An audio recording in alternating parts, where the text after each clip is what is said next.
Oh, Isko Demonyo. Isko Basurero. Kumusta na mga hospital sa Maynila?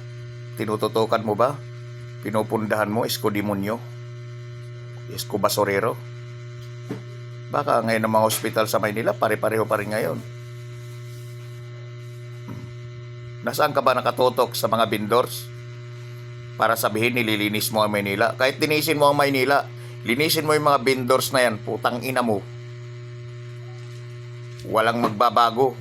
Ang Maynila, mabaho pa rin.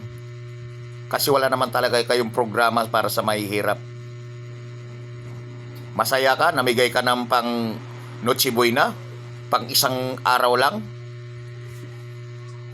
Isko Demonyo, Isko Basurero.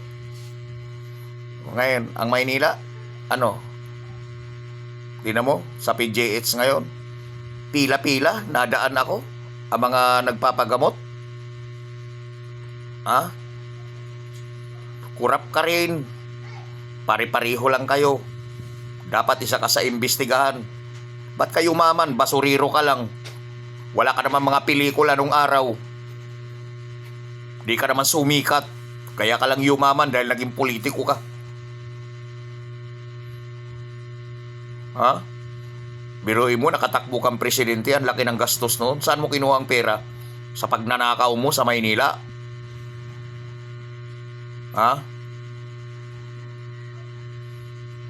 Isko Demonyo.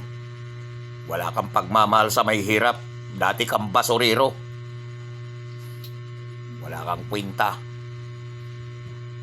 Dapat minahal ka ng mga taga Maynila. Mahalin mo rin sila. Yung mga naghahanap buhay, bigyan mo ng pagkakataon na mabuhay ng maayos. Huwag mong hinuhuli. Okay sana kung hinuhuli mo, binibigyan mo ng trabaho. Pinababayaan mo eh. Tapos yung mga nahuhuli ng mga alipuris mo, pinaghati-hatian nila. Wala kayong mga kwenta, mga demonyo kayo.